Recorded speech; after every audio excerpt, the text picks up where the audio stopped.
how I want you to be. Let's see how that works out. Make this over here. Okay.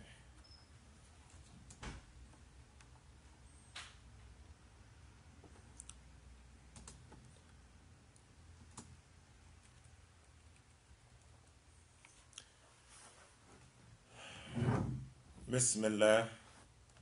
Walhamdulillah wassalatu wassalam ala rasulillah wa ala alihi wa sahbihi wa man wala wa ba'd.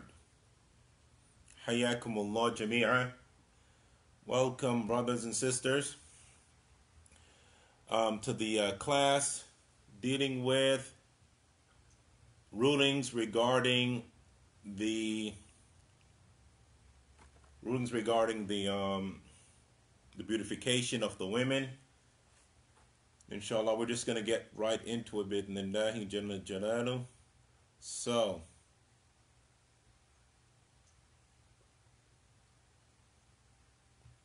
we're going to start with the book dealing with the 200 questions of Aqidah by Sheikh Hafiz al-Hakami rahimahullah ta'ala.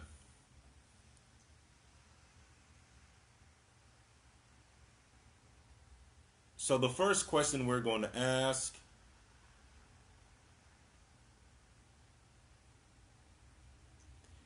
is Kam maratib din al-Islam? Kam maratibu din al-Islam? Or how many levels are there to Islam? How many levels are there to Islam? Anyone knows the answer to this? There's a famous hadith that breaks this down. Who knows?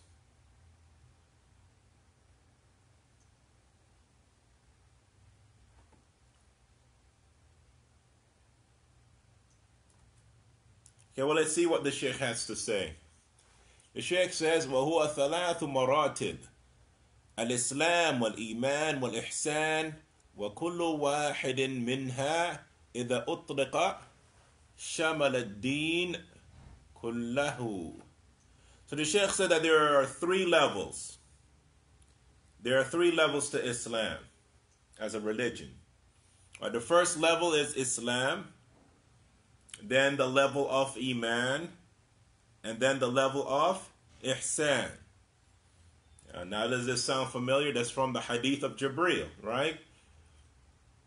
And he says that all of these levels, the names for them, if you were to use it by itself, they can be used to name the religion in its entirety. So when we talk about ihsan, which is doing good, the ihsan could be used to talk about the religion in its entirety. When we talk about iman, faith or belief, faith can be used to describe the religion in its totality. And when we talk about Islam, Islam can be used for the same reason. Okay. The next question. Ma ma'na al-Islam? What does Islam mean? What does Islam mean?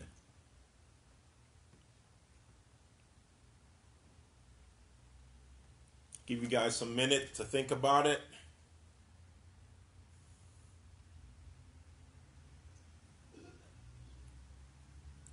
What does Islam mean? I know that some of us, we never really had to think about that, right? Or some of us maybe just know the linguistic meaning, right? Islam, submit to Allah, right? That's linguistically really is what that is. I mean, the word Islam means to submit.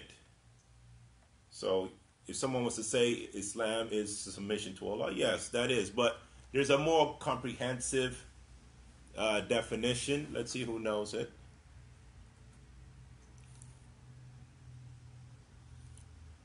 Okay, then, well, let's hear what the Sheikh has to say. The Sheikh says, وَمَعْنَاهُ الْإِسْتِسْلَامُ لِلَّهِ بِالتَّوْحِيدِ وَالْإِنْقِيَادُ لَهُ بِالطَّاعَةِ وَالْخُلُوصُ مِنَ الشِّرْكِ. So the Sheikh says that Islam is submission to Allah with tawheed, with acknowledging His oneness, or with monotheism, Islamic monotheism. وَالْإِنْقِيَادُ لَهُ, and being submissive to Him, بِالطَّاعَةِ, by obedience or through obedience. Being submissive to Him through obedience. وَالْخُلُوصُ مِنَ الشِّرْكِ, and being free from, being removed from, being away from ash-shirk. Being away from ash-shirk. قال الله عز في العلا, Allah says, وَمَنْ أَحْسَنُ دِينًا مِمَّنْ أَسْلَمَ وَجْهَهُ لِلَّهِ. And who is better in religion than the one who submits himself to Allah, or submits his face to Allah. وقال تعالى ومن يسلم وجهه إلى الله وهو محسن فقد استمسك بالعروة الوثقى. And whoever has submitted himself to Allah while being a muhsin, while doing good, then he has held on to a binding rope. وقال تعالى وإلهكم إله واحد وله أسلموا وبشر المخبتين. It says, and your ilah, your God, is one, and to Him they submit. So give glad tidings to the mukhbitin. Okay. How many questions was that? Was that 3? No, that was 2. Okay, one more question. ما الدليل على شموله الدين كله عند الإطلاق. So what is the proof? What is the proof that this comprises, or this covers, the entirety of the religion?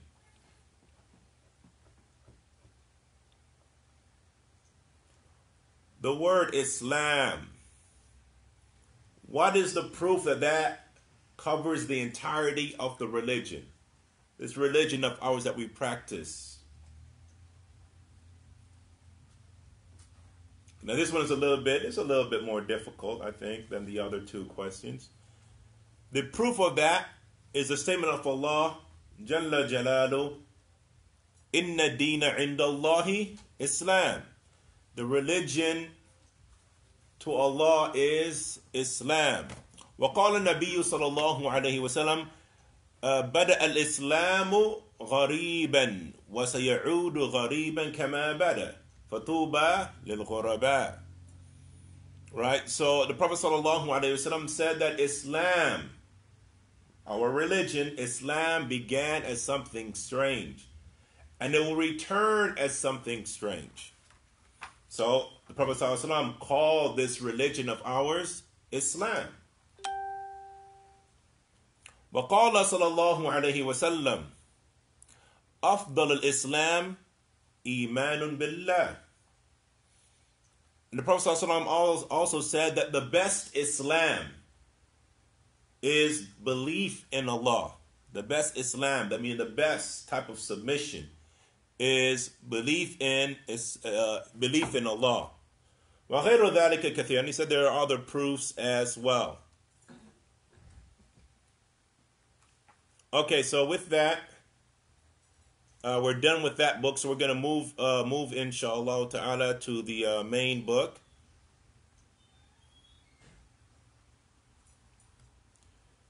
And we're going to be jumping around, like we've already said.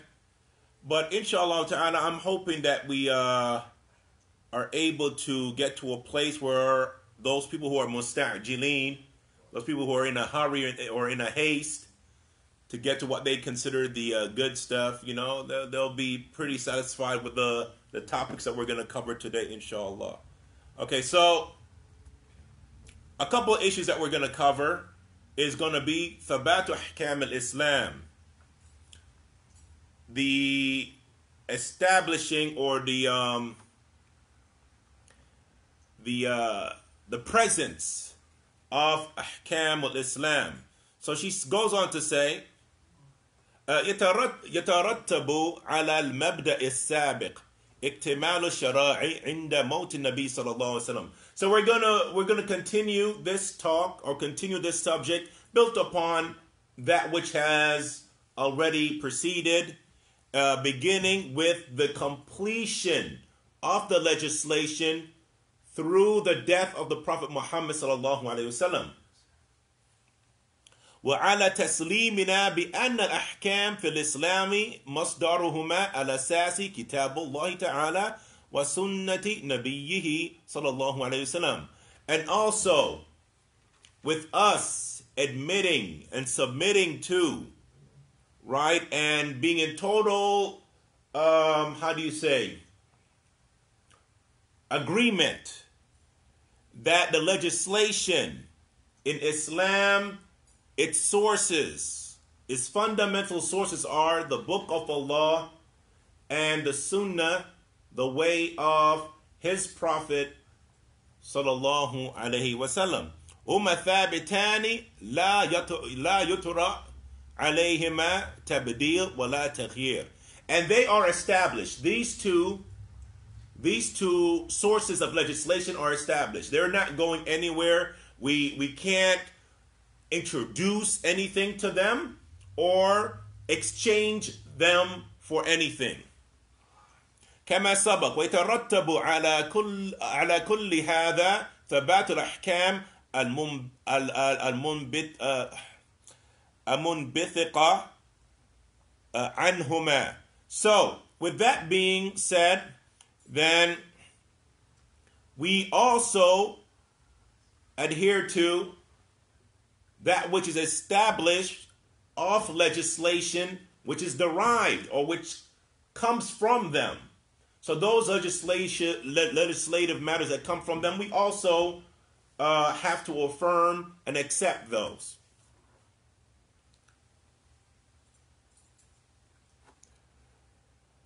وَثَبَاتُ أَحْكَامِ الْإِسْلَامِ لَا يُنَافِي وُجُودُ الْإِجْتِهَادِ. And she says something that's very important here, and we're going to continue to visit these finer points. She said that acknowledging this source, right, acknowledging the legislation does not negate the existence of ijtihad.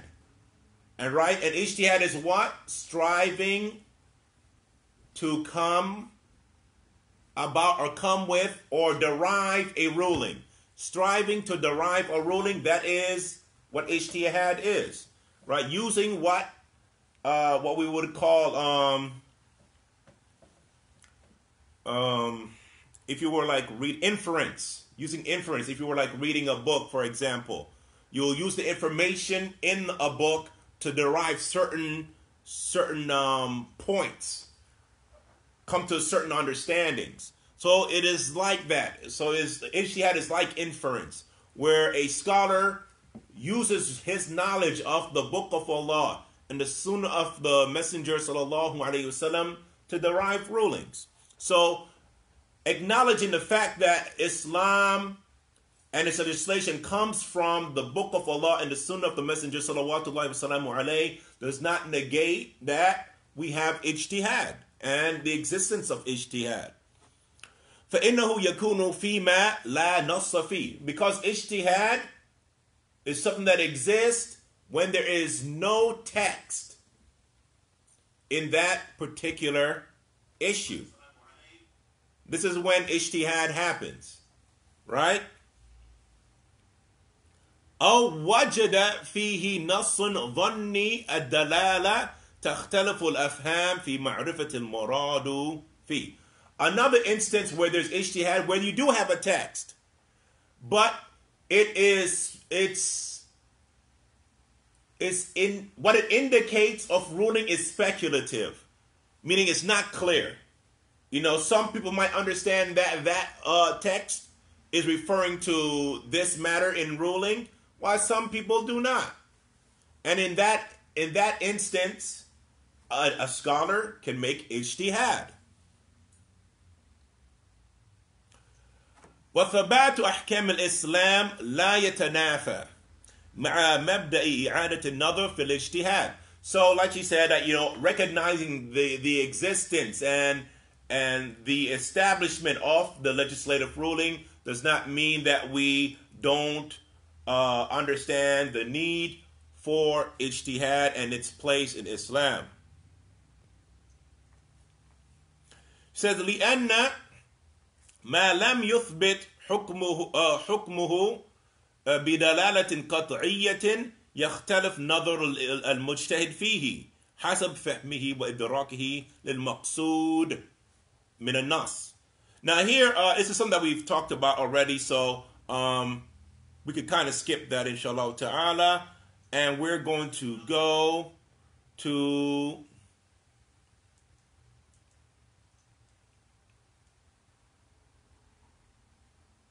I think we can go all the way, actually. We could skip all of that and go to, I think it's 68.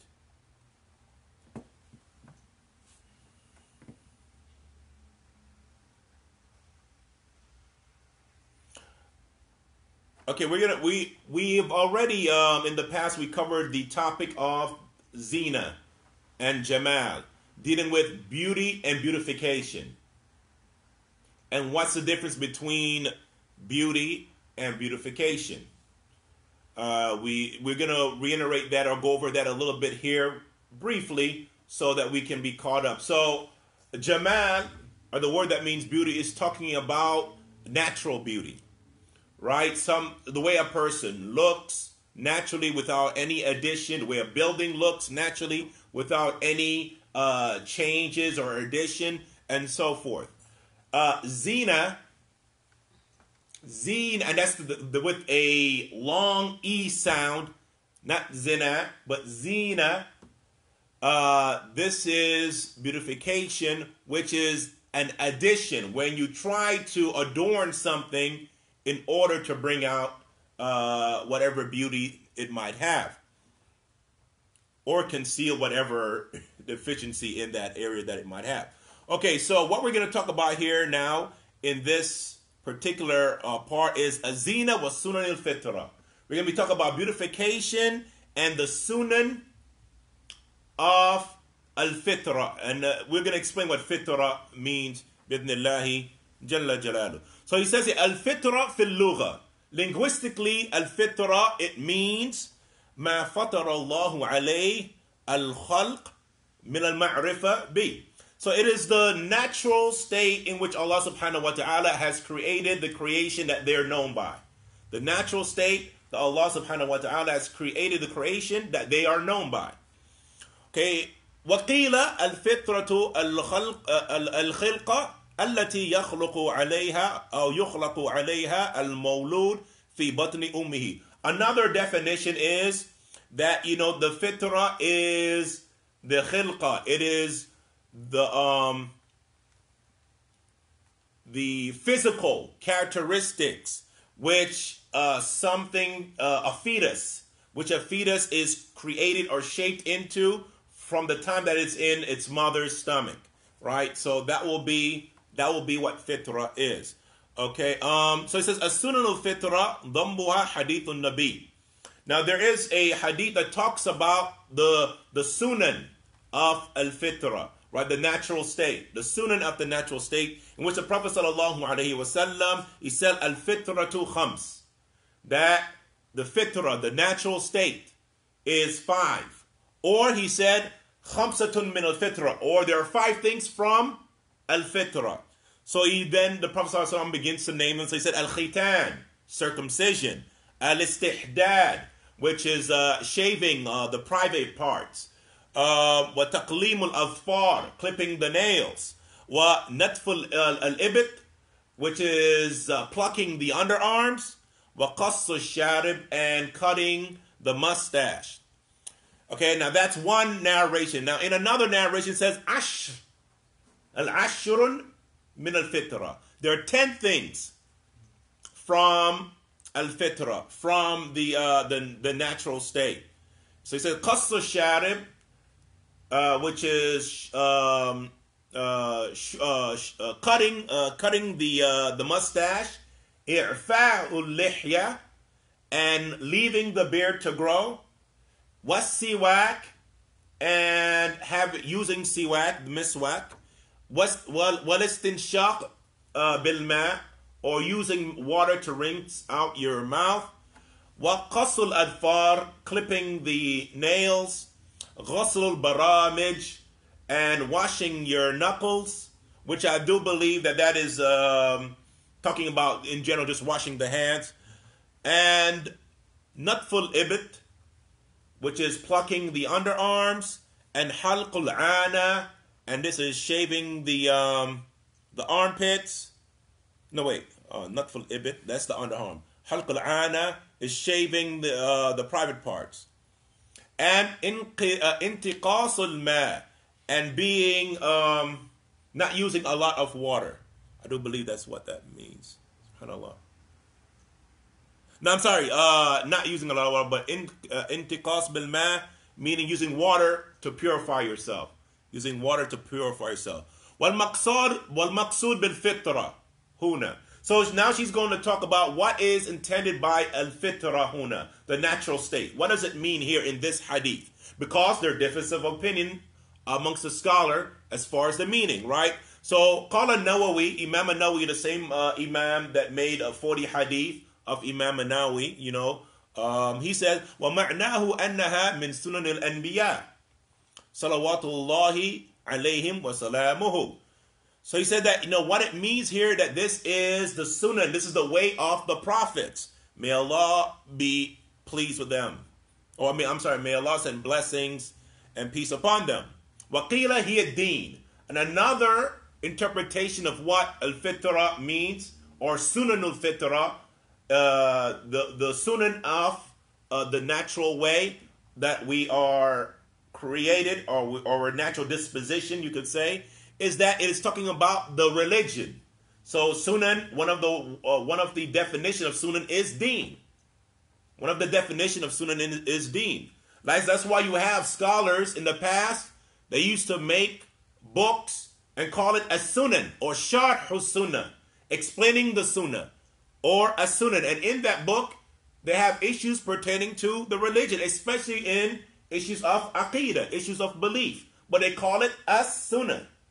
So we have to understand that the word sunnah has a lot of different meaning depending on the terminology in which it's used. And sunnah does not mean wholeheartedly or right away. It's something that we don't have to do. So that's the interpretation of a lot of people. Oh, that's sunnah. That means we don't have to really do it. It was optional. There's extra blessings, whatever like that. So now we understand that there's two meanings that this hadith can fall into. Either it means the way of the prophets, all of them, that this is what all the prophets did, right? Or it means the religion, right? So these are the natural inclination that Allah subhanahu wa ta'ala has made inside this religion. Okay. So she then goes on to say, فَعَلَى الْأَوَّلِ فَيَكُونَ تَقْدِيرٌ خَمْسٌ عَشَرٌ مِنْ سُنَنِ الْأَنْبِيَاءِ. So she said that if we have the first understanding that, this is talking about the way of the prophets, then this is talking about then the 5 things or 10 things which are from the way of the prophets. And if we understand this, يعني وعلى ثاني يكون تقدير خمس أو عشر من الدين. And if we have the second understanding, then it would mean that these 5 things or these 10 things are from the religion, right?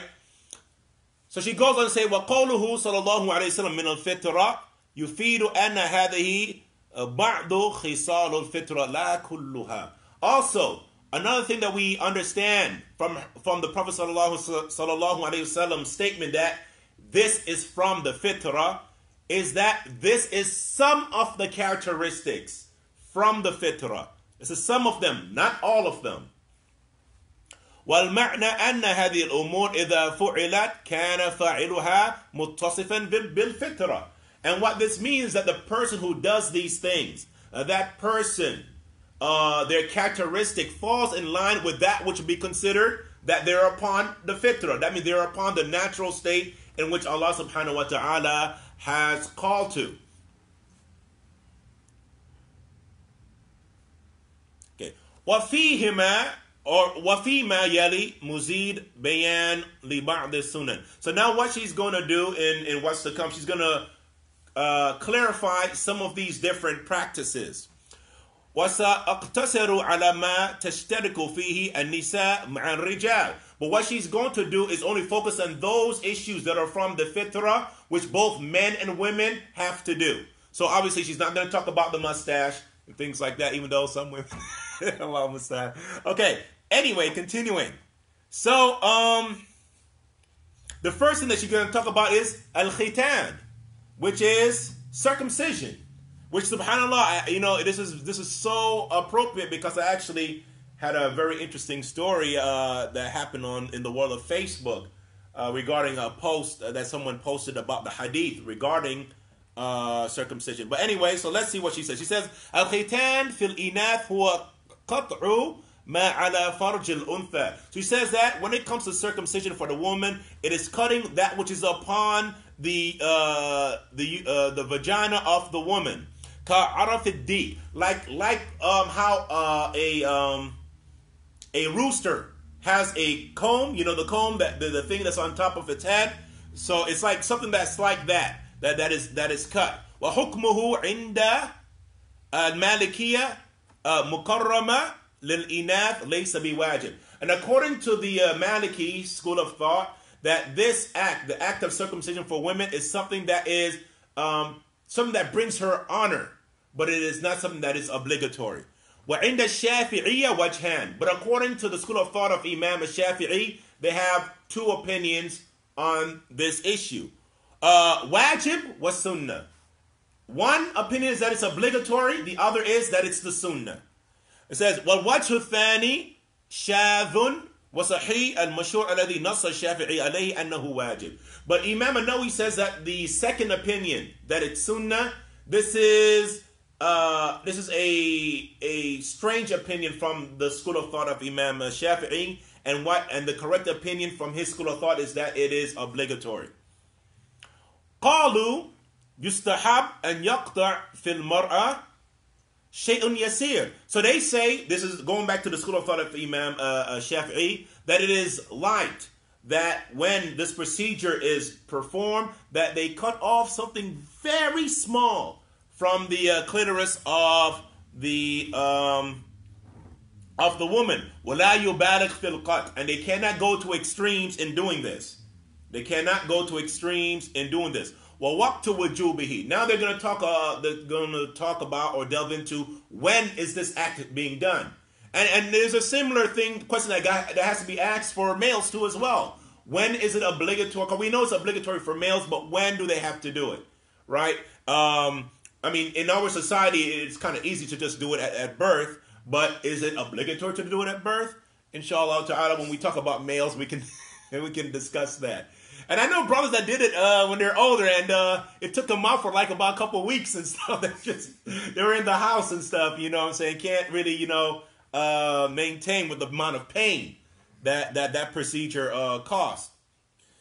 But anyway, as far as women, it says, غير أنه يستحب للولي أن يختن في الصغر إذا أنه أرفق على خلاف في وجوبه في الصغر. Okay, he said that, in the case of the person that is young, the woman that is young, right? They say that it's good that her guardians do this for her because they would be more sympathetic, right, to her because of her age and things like that. But then she points out that there's a disagreement amongst the scholars whether or not it's permissible to do it when they're young. And we'll understand the reason why that is. Say, وَرَجَحَ النَّوْوِي الْجَوَازِ دُونَ الْوُجُوبِ حَلُ الصِّغَرِ. And Nawawi, his opinion is that it is permissible to do it when they're young, right? But it is not obligatory to do it when they're young. So even though let's say, okay, you have the opinion that it's obligatory for women to get it done, right? It's obligatory for women to get it done. But is it obligatory to get it done when they're young? According to Imam Nawawi, it's not. You can do it when they're young, but it's not obligatory at that time. Right? So then he goes on to say, when kana mustahabban ala sahih. Right? So he said that when they're young, it's highly liked, and that is the correct opinion. وَقَالَ غَيْرُهُ يُحْرَمْ قَبْلَ عَشْرَ سِنِينَ. Other than Imam Nawawi, they say that it is impermissible to do it when they're young. All right, it is impermissible to do it when they're young until they reach the age of 10. Now, who thinks they know the reason why then they have the dispute about the young? They mentioned the age 10. Anything comes to mind? Salat and puberty. Oh, well, not really puberty, but the salat thing, right? The Prophet ﷺ said that, command your kids with the prayer at 7, beat them upon it when they're 10. So it has something to do with that. We'll see what the Sheikh says. So it says, فَإِنَّ أَلَمُهُ فَوْقَ الضَّرْبِ. Says that because the reason why you can't do it before the age of 10, because the pain of it is worse than getting beat. Right? So it says, وَلَا يُضْرَبُ الصَّغِيرُ عَلَى الصَّلَاةِ. And you can't beat a person that's young if they don't pray. Right? Somebody that's underneath the age of 10, they don't get beat for not praying. Right? So you can't give them pain that's worse than that at that age, is what they're saying, right? So it says, إِلَّا بَعْدَ عَشْرِ سِنِينَ. Except, of course, after 10 years, then, it's a different story. قَالَ النَّوِي وَهَذَا كَالْمُخَالِفِ لِلْإِجْمَاعِ. So now Nawawi says something here that's very interesting. He says that this statement, it is in conflict with the consensus. وَلَيْسَ بِشَيْءٍ. So it's not worth anything. That's a problem. That's problematic. If it's an opinion, it means that there is no consensus. If opinion goes against a consensus, there's no consensus. Unless, of course, the people that have that opinion are not ahlan. They're not people that are suitable to have an opinion, meaning that their opinion wouldn't count. It's like, me saying something about this issue and stuff like that. My opinion don't count. I'm not a scholar of high regard, up there with the likes of those people. No. You know what I'm saying? Student of knowledge. Right? So if I said something, if you said something, we can say whatever we want. We can say that, they could only get circumcised with their brothers present and all this. None of that stuff means anything. Right? And our disagreement with the consensus would not break the consensus. But if these people that say this are scholars, legitimate scholars, and this is their opinion, then we have to take that into account. And that will break consensus. Regardless of what Imam Nawawi says. Regardless of what Imam Nawawi says. Okay, continuing on. She goes on to say, وَقَالَ الْفُقَهَاء الْحَنَابِلَةِ. Now she's going to mention the opinion of the school of thought of Imam Ahmed. Says, إِنَّهُ مُقَرَّمَةٌ فِي حَقِّ الْإِنَاثِ لَيْسَ بِوَاجِبٌ عَلَيْهِ. So he said this is something, now his opinion, Imam Ahmed, agrees with Imam Malik. That is something that is honorable for the women to do, but it is not obligatory.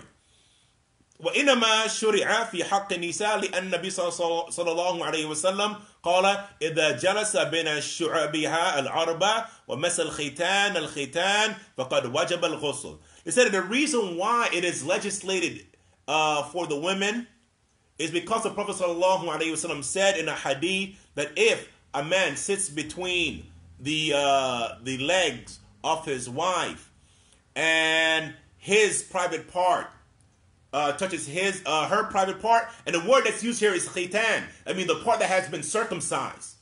So the Prophet ﷺ used the word khitan for both the man and the woman.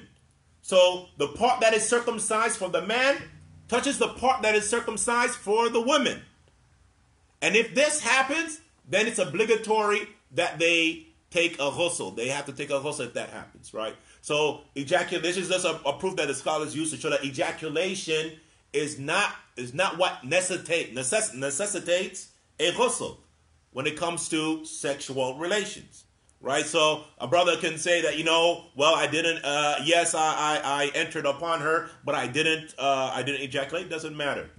Doesn't matter. And this is a proof for that. Okay. So she goes on to say, فَفِيهِ بَيَانٌ أَنَ النِّسَاء كُنَّ يَخْتَنَّ وَاللَّهُ أَعْلَمُ. So she said that this is a proof that shows that the women used to circumcise. Or the Prophet ﷺ wouldn't have said that about their private part, that, if both of the private parts that are circumcised meet each other. He wouldn't have used that. He would have probably said that, if the circumcised man, the man's circumcised private part meets the woman's private part, then there has to be a ghusl. But he said both parts being circumcised. So that shows that it does have some legislative grounds, right? There is some legislative ground for the woman circumcising. So he says, على أن الختان إذا حصل فيجب أن يكون كما وجه المصطفى وأرشد فيما ورته عطية الأنصارية أن امرأة كانت تختن بالمدينة فقال لها النبي صلى الله عليه وسلم لا تنهكي فإن ذلك أحظى للمرأة وأحب إلى البعل. Okay, so with that being said, that khitan, when it happens, then it's if it happens, that means if we decide to do the circumcision for a woman, then we have to do it in accordance to the guidance of the Prophet sallallahu alaihi wasallam. And and there's a hadith of Atiyya al-Ansariya, right? Her name is Atiyya al-Ansariya, in which the Prophet sallallahu alaihi wasallam said to them, because they used to do female circumcision in Medina before the time of the Prophet sallallahu alaihi wasallam, right? So he says, La tanhiki, don't go into extremes, right? فَإِنَّ ذَلِكَ أَفْضَلَ لِلْمَرْأَةِ, because this is better for the woman.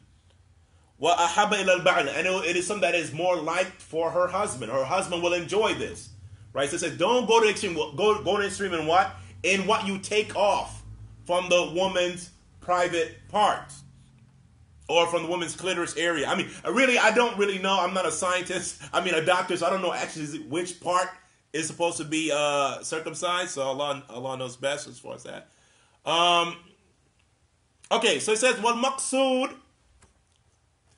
والمقصود بذلك ألا تبالغ الخاتنة في قطع لأن لا تلحق المرأة مضرة من جراء ذلك. So he says that, so what's intended by this? What's meant by the Prophet sallallahu alaihi wasallam statement is that that the person who is doing the circumcision doesn't go into extremes when cutting off the part that needs to be cut, so that it won't cause harm to the woman when that is done. So it won't cause harm to the woman. فقد شبه القطع اليسير بإشمام الرائحة.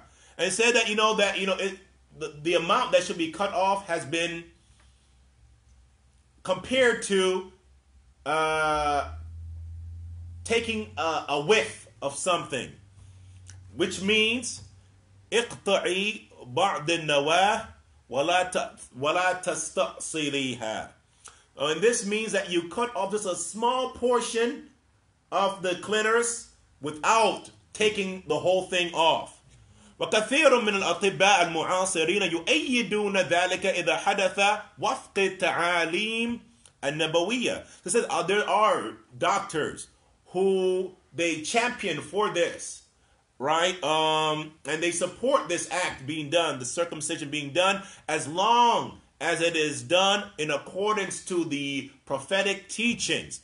فهذا قول أحد الأطباء في ختان الإناث. Now she's going to bring a statement from one of those doctors. He says, مع أنه لا ينكر أن يكون قطع هذه الجلدة جلدة الختان علما على العبودية، فإنك تجد قطع طرف الأذن وكي الجبهة ونحو ذلك في كثير من الرقيق علامة لرقها وعبوديتهم حتى إذا أبقى رد إلى مالكه بتلك العلامة فما ينكر أن يكون قطع هذا الطرف علما على عبودية صاحبه لله سبحانه حتى يعرف الناس أن من كان كذلك فهو من عبيد الله الحنفاء فيكون الختان علما لهذه السنة التي لا أشرف منها مع ما فيه من الطهارة والنظافة وزينة وتعديل الشهوة. Now here this person, I don't even want to really translate this because there's very little. It's amazing that this is actually a doctor that said this, but okay, let's translate it. Why not? So he says that, no one disputes that cutting a piece of the skin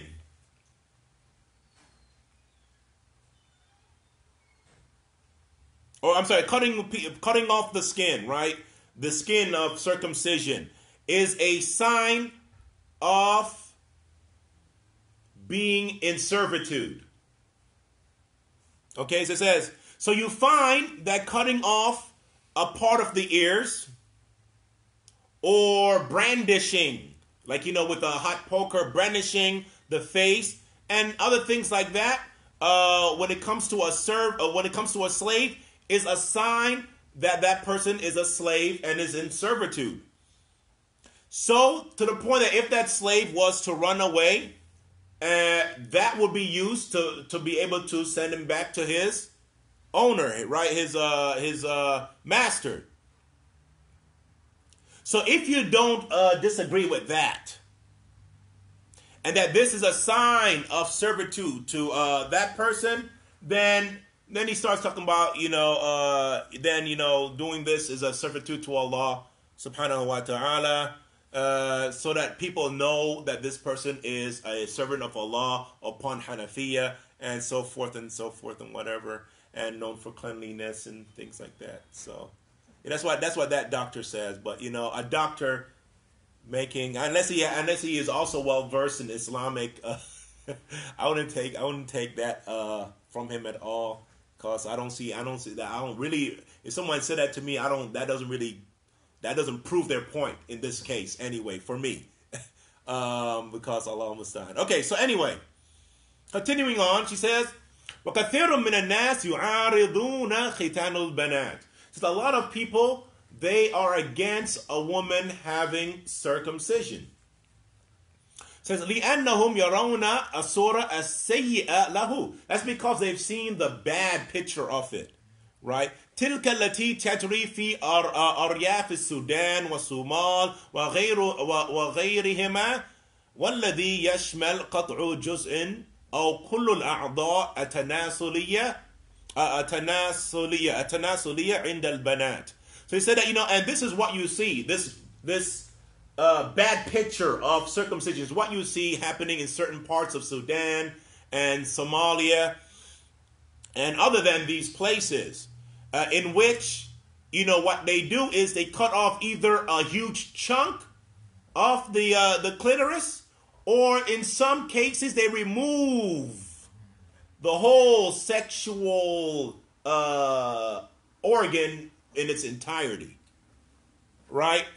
So she says, أما الختان الذي يوافقه الأطباء فهو إزالة جزء بسيط من الموضع فقط. Says, but the circumcision which the doctors agree with, that they can co-sign, is one in which there's a small part that is cut off, a small part that is cut off. وهو ما أوصت به تعاليم النبي. And this is what the Prophet ﷺ had instructed with.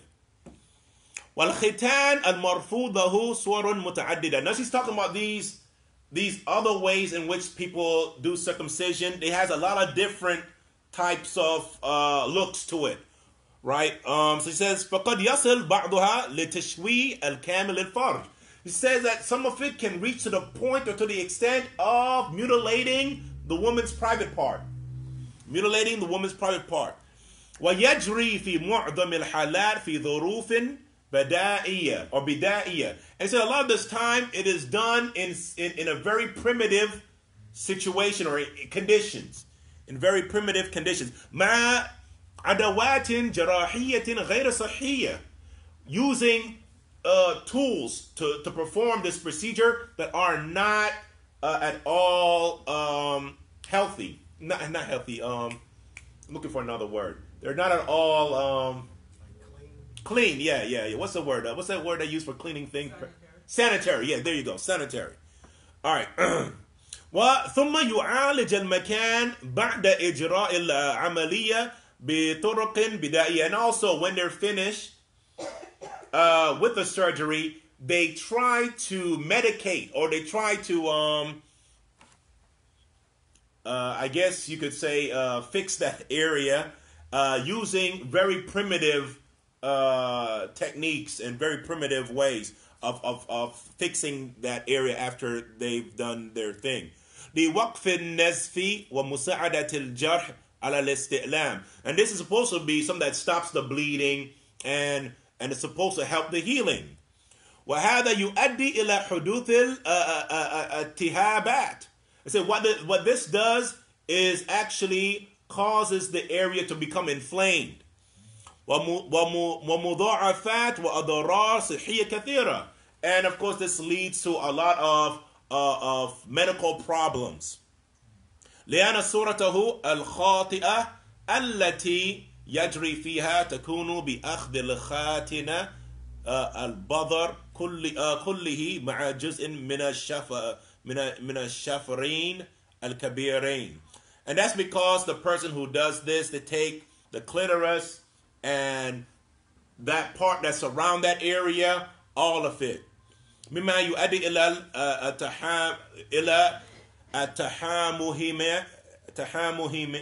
التحامهما وقفل فتحة الفرج. So this leads to that area being infected, and also it leads to the closing of the private part. I guess it would say قفل فتحة الفرج, the opening, the vaginal opening that closes because of that. وهو ما يعرف باسم الرتق. I mean, you said that it's known as رتق. In English, I don't know what that's known as, but there's a word for it in Arabic. ويؤدي كذلك إلى برود الجنسية. And also this can lead to the woman or basically having sexual relations that's like dead.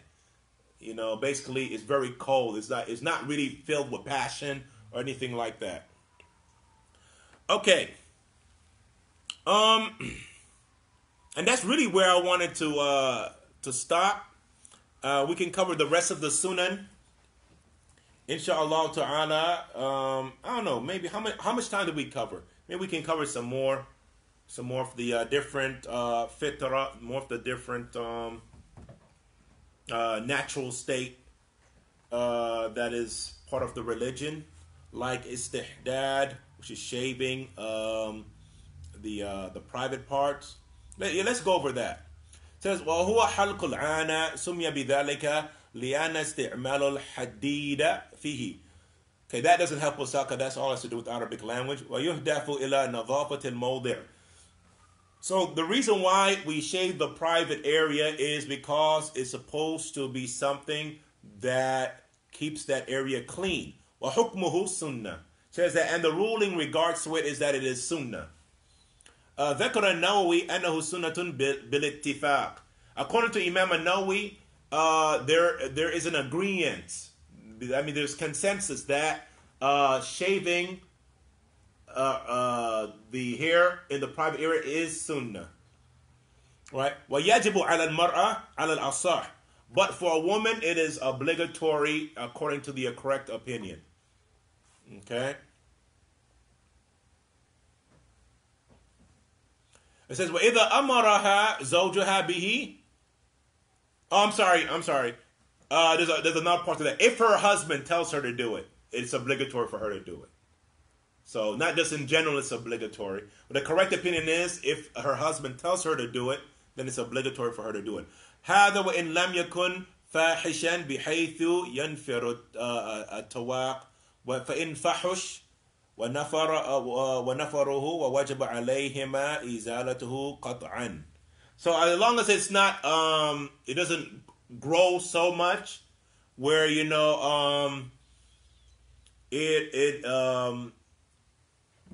it's a turn off, I guess you could say. I guess that's the best way to say. Then there's no problem for there being a little bit of hair there. Okay, now there are certain type of etiquettes that are connected to shaving or cutting, shaving that area and stuff. So he says, "Yusun fil ana al halq." So the sunnah is that you shave it, right? Wa tasrih al hadith bidhalik. And the reason why that is the sunnah to shave it is because the hadith said the word shave, right? The word tahdid or istihdad means to use a razor to cut that thing and not scissors, right? So that said the hadith is a good enough proof to show that that's what the sunnah is in that issue. وَيَجُوزُ نَتْفُهَا, but it's permissible to pluck it. So what's similar to plucking? What's that? What's it called again? Waxing? Waxing, right? So it's okay to do it. وَقَصُّهَا, and also you can cut it as well. You can cut it down with scissors as well. Yeah, yeah.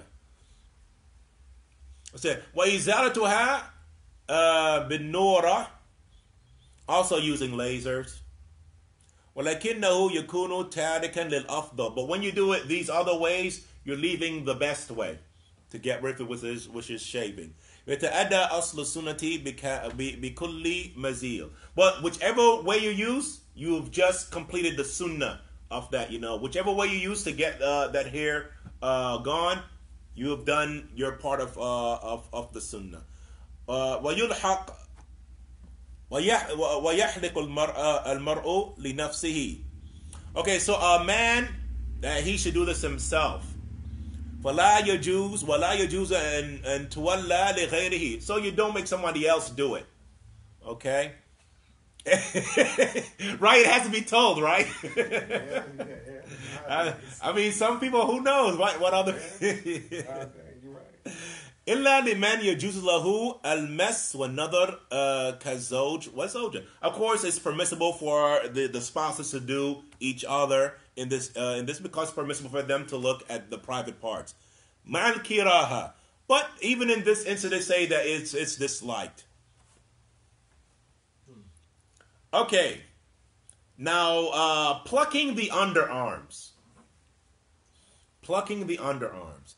Says, وَيُقْصَدْ بِهِ إِزَالَةُ الشَّعْرِ الَّذِي يَنْبِتُ فِي الْإِبِتِ وَالْهَدَفْ مِنْهُ النَّظَافَةُ. Once again, the reason why we pluck the underarm here is due to cleanliness. وَقَطْعُ الرَّائِحَةِ, and also it's a way of getting rid of the bad scent. التي تحدث من اجتماع القدر فيها. So, with the hair being there, it's easy for a lot of dirt or, unclean things to gather in that area. And with the hair not being there, it's easier to clean. So, from that aspect. وَحُكْمُهُ مُتَّفَقٌ عَلَيْهِ أَنَّ نَتْفَ الْإِبْتِ سُنَّةٌ. As far as its ruling, it said that it's agreed upon that plucking the underarm hair is sunnah. Plucking the underarm hair is sunnah. Now, this is interesting because the reason why she has to go into detail about whether or not these things are sunnah and things like that, because some of the things that are mentioned in those hadith are obligatory and some are sunnah. Or so if they were all sunnah, then there will be no point of going into the rulings. And that's what we have to understand. Like when it comes to the beard, for example, even with the differences of opinion in that, what I'm saying, that you're going to have some scholars say it's obligatory and some scholars, they'll use this hadith and say that it's sunnah because of their understanding that the sunnah here meaning the way of the prophets and not meaning the obligation. But there are things in this that we know that are obligatory. So if the sunnah here just means the way of the prophets, which doesn't necessitate obligation, then what do we say about circumcision? Which, everyone agrees, at least for the man, that it's obligatory. Right? So unless you're going to say it's sunnah, which no one says. So there are things that are mentioned in the sunan of the natural disposition that Allah subhanahu wa ta'ala has placed us in that are obligatory, and some are sunnah and so forth. Okay, now let's go to the al-adab al-muta'alliqa bihi. Now we're going to go to some of the etiquettes that are connected to plucking the underarm. And most likely they're the same as that for the private part. So it says, as-sunnah and natf al-ibti wa huwa afdal. Okay, so of course the sunnah is that you pluck the underarm ear. That is better. Lakin yajuz halquhu, but it's permissible to shave it. ويتأدى به أصل السنة وإزالته بالنورة. Okay, so and also if you use laser or whatever else, all of those things will be fine. Yustahab. Okay, go ahead. A woman that has facial hair. We're going to get to that. Okay. We're going to get to that. That's definitely covered in this book. Okay. No doubt about that. The brother was asking about facial hair for women and stuff. Because is that treated like facial hair for men? And that's covered in the book, inshallah. So we don't want to, talk about it until it comes where everything will be laid out beautifully. Okay, so yustahab al-ibtida bil-yamin. When it comes to this, also from the etiquette is that you begin with the right. Right, so your right armpit before your left armpit. ويزيل ما في اليمنى بأصابع اليسرى وما في اليسرى بأصابع اليسرى أيضا كيف in Amkan. Okay, that's interesting. So it says that okay, so you shave the right arm on the right armpit with your left hand, and then you shave your left armpit with your left hand if you're able to. But it says it does go down and say if you're able to, but if not, then you use your right hand. But I never even thought about using my left hand to shave my left armpit. I'm thinking about cutting myself, bleeding on the floor somewhere. No, that's too dangerous for me. And Allah knows best. All right, so the next etiquette is your Jews and your Bashir izalatu shakhsin ghayri shakhsil mazil anhu. So it is permissible for another person to do it for another person, right? No problem there. وقد ورد هذا عن الشافعي. And the Shafi'i, he's been recorded to have said this. It's okay for like another woman to do it for another woman, another man to do it for another man, a man to do it for his wife, wife to do it for her husband, like that. Okay, it says وقد دخل عليه وعنده رجل يحلق له إبطه لأن الإبط ليس بعورة. So the reason why they know that this was recorded by Imam Shafi'i, because some people entered upon Imam Shafi'i when this was being done to him by another person, because that area is not considered a private part, especially for the man. Okay, so that is all of it that has to do with the armpits. Now we're going to talk about cutting the nails. And this is going to go into, I don't know if she's going to cover the issue of women wearing fake nails. She has a section for that, but I don't know if she's going to touch on it here. So anyway, she says, يقصد به إزالة ما يزيد على ما يلابس رأس الأصابع من الظفر. So what's intended here by nails? I mean, some of the things are explained to the point of redundantness, because maybe some people don't know. So she's basically saying that the part that covers the tip of the fingers and it grows longer than the tip. Okay, that's what's meant by the nails, right? That's to be cut.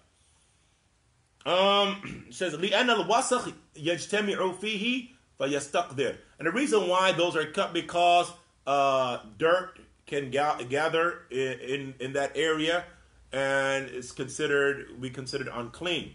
وقد ينتهي إلى حد يمنع من وصول الماء إلى ما يجب غسله في الطهارة. It says this could even get so bad that it can prevent water from reaching the place that needs to be clean for your wudu and ghusl, right, for purification. Hukmuhu, what is the ruling? Sunnah. The ruling of cutting your nails is that it is sunnah. وقد أنكر النبي صلى الله عليه وسلم على بعض الصحابة رضوان الله تعالى عليهم طول الأظفار. The Prophet sallallahu alaihi wasallam used to rebuke companions that grew their nails long. وترك قصها, and they left off, cutting it. حيث أن النبي صلى الله عليه وسلم فأوهم فيها فسئل فقال ما لي لا أوهم ورفغ أحدكم بين ظفره أناملته. Okay, oops. This is the first I'm hearing this hadith. It's in Shu'ab al-Iman. Rijalahu thiqat. Okay, it's not authentic. It's not an authentic hadith. But it's a hadith in which the Prophet ﷺ rebuked some of the companions for not growing their hair, for growing their nails. But this hadith is mursal, which means that there's a break in the chain. It's a hadith that's in a book called Shu'ab al-Iman, or the Branches of Faith. And that book, even though it's a great book and things like that, has some issues with its narration. Okay, so let me see. There's a lot of etiquettes that's pertaining to that. So inshallah ta'ala, we'll stop right there, see if there are any questions, and then we'll close out. Bismillah. Any questions? So this is what you were saying about the circumcision and something. Okay, well, the basic thing about that is, whether or not it's obligatory, or is it something that's just sunnah for the women, or is it something that's just like a better way for the women. Some of the scholars say it's a better way for the women. Some of them say it's obligatory. But in both cases, you do not, if you decide to do it, you do not go into extremes in cutting off that area, because that might lead to other than what is desired. The Prophet ﷺ said cut off just a little bit of it. And this is when he saw that the women in Medina used to practice this. The women in Medina, when he went to Medina, they used to practice this. They used to do circumcision. So he told them, do not go in extremes in cutting that area and cutting off that area and stuff like that. And that there should only be a small amount that should be cut off, and that's what the Prophet ﷺ encouraged. But it is something that is part of Islam. And the reason why we know that, we talked about the hadith in which the Prophet ﷺ talked about the two private parts meeting, and that if that happens, that the